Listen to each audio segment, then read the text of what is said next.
Marami ang nagtatanong, kailan ba darating si Jesus? Mula pa noon hanggang ngayon, paulit-ulit ang tanong na ito. May mga nagsasabing malapit na, ang iba na may nagtatakda ng araw. Pero ang totoo, walang sino mang nakakaalam kung kailan iyon mangyayari.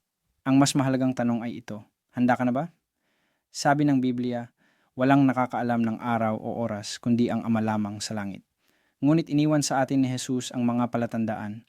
Magkakaroon ng lindol, kaguluhan, gutom at paglaganap ng kasamaan. At kapag nakita natin ang mga ito, dapat nating tandaan, malapit na ang oras ng kanyang pagbabalik. Hindi upang matakot, kundi upang tayo'y maghanda. Ang paghahanda ay hindi sa pagtakbo o pagtatago, kundi sa pamumuhay ng matuwid.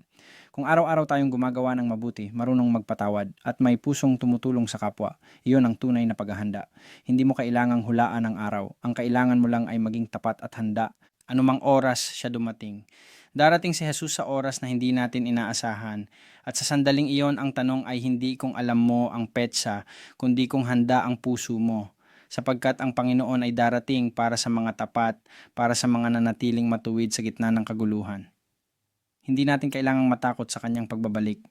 Ang kailangan natin ay mabuhay ng may pananampalataya, pag-ibig at pag-asa, sapagkat darating siya, hindi para parusahan, kundi para kunin ang mga handa. Kaya ngayon, handa ka na ba sa pagbabalik ni Jesus? Maging handa, maging matatag, manampalataya. Habang patuloy ang takbo ng mundo, parami ang nakakalimot sa pangako niya. Abala sa trabaho, pera at kasiyahan.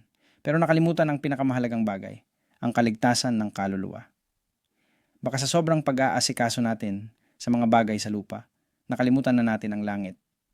Darating si Jesus gaya ng magnanakaw sa gabi. Walang abiso, walang paalala. Kaya't huwag nating hintayin ang tamang oras dahil baka huli na. Ngayon ang panahon na para magbago, para magpatawad, para manumbalik sa Diyos.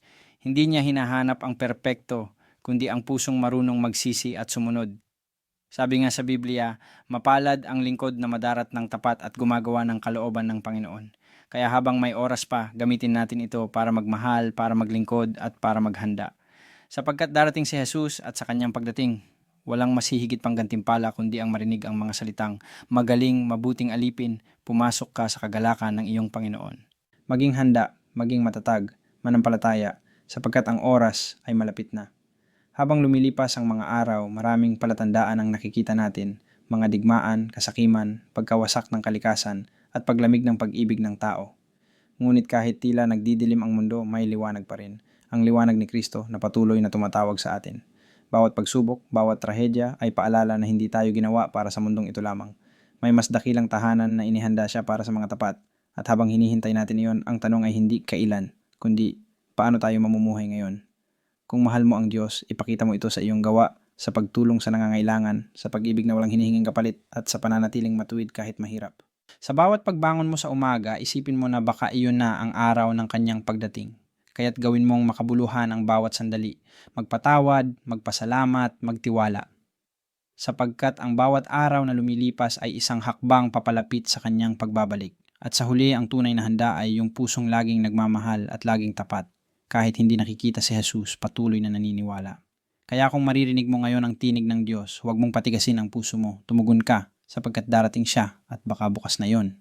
Alam mo, minsan iniisip ng iba, matagal na raw ang pangako ni Jesus. Bakit hindi pa siya dumarating? Pero tandaan natin, hindi siya nakakalimot. Ang bawat araw na lumilipas ay patunay ng kanyang habag at pagtitiis. Binibigyan niya tayo ng panahon upang magbago. Hindi niya gustong may mapahamak, gusto niya tayong lahat ay maligtas. Kaya habang may pagkakataon pa, ito na ang oras para lumapit sa kanya. Huwag mo nang hintayin pa ang huling sandali bago mo siya tanggapin. Darating ang araw na titigil ang lahat, ang ingay ng mundo, ang takbo ng oras, at ang mga puso ay haharap sa katotohanan. Wala nang makakatakas, wala nang makakapagsabi ng sandali lang. Kaya ngayon pa lang, buksan mo ang puso mo sa Kanya. Ialay mo ang buhay mo kay Jesus, sapagkat sa Kanyang pagdating, hindi na mahalaga kung gaano karami ang iyong nagawa, kundi kung totoo ang iyong pananampalataya. At kung sa araw na iyon, madatnan kang tapat, madatnan kang naniniwala, madatnan kang lumalaban sa mabuti, makakasama ka sa Kanyang kaluwalhatian. Kaya't habang may hininga pa, habang may oras pa, ipamuhay mo ang pananampalataya mo. Darating si Jesus at sa kanyang pagdating, ang mga handa lamang ang kanyang kukunin. Habang hinihintay natin ang kanyang pagbabalik, marami ang sinusubok. May mga naliligaw ng landas, may mga pinanghihinaan ng loob, at may mga nawawalan ng pananampalataya. Ngunit tandaan mo, ang pananampalataya ay sinusubok, hindi para wasakin, kundi para patatagin. Kapag dumadaan ka sa problema, huwag mong isipin na nakalimutan ka ng Diyos. Baka iyon na mismo ang paraan niya para ihanda ka sa kanyang pagbabalik. Ang bawat luha, bawat pagsubok ay may layunin upang maging dalisay ang puso mo. Darating ang araw na lahat ng sakit, lahat ng luha ay mapapalitan ng kagalakan. Ang mga sugatan ay gagaling, ang mga pagod ay magpapahinga at makikita natin siya ng harapan. Kaya habang nandito pa tayo, patuloy tayong magmahal, patuloy tayong magtiwala at patuloy tayong maghintay ng may pag-asa. Sapagkat ang mga nagtiyagang tapat hanggang wakas, sila ang tatanggap ng buhay na walang hanggan. Kaya huwag kang sumuko. Ang bawat araw ay isang hakbang palapit sa Kanya. Maging tapat hanggang sa huli. Sapagkat sa sandaling bumalik si Jesus, ang gantimpala mo ay walang hanggan. Isipin mo ito. Kung darating si Jesus ngayong gabi, handa ka ba? Handa ka bang iwan ang lahat ng bagay dito sa mundo? Ang mga kayamanan, ang mga plano, ang mga pangarap na panlupa, lahat iyon ay mawawala. Ang mananatili lang ay ang kaluluwa mong haharap sa Kanya. Maraming tao ang naghahanda para sa tagumpay, sa negosyo, sa kayamanan, pero kakaunti lang ang naghahanda para sa kaligtasan.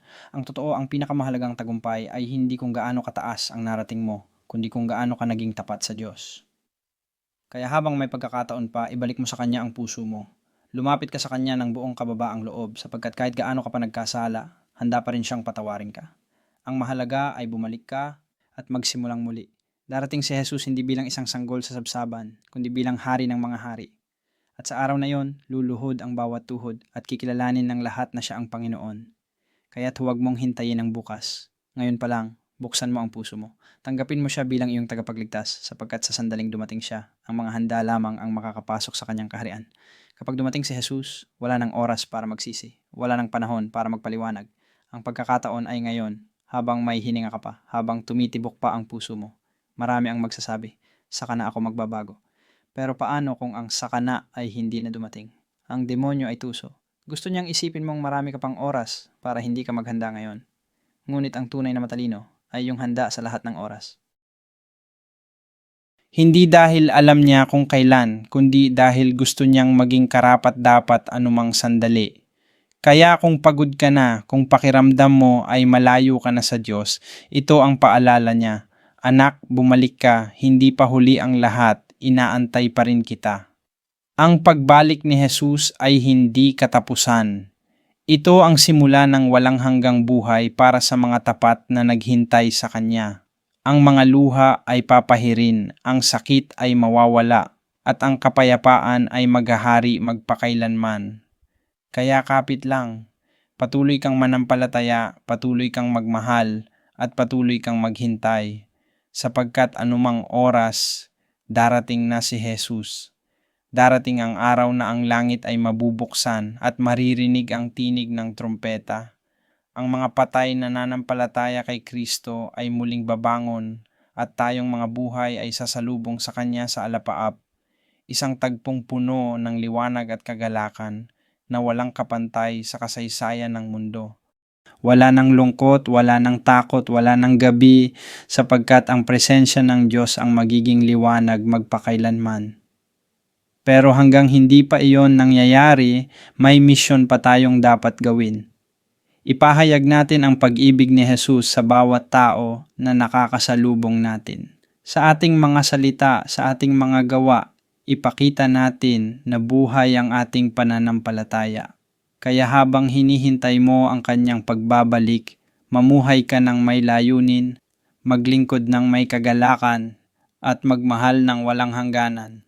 Sapagkat sa oras na dumating si Jesus, ang mga tapat ay makakasamang mamuhay sa Kanya magpakailanman.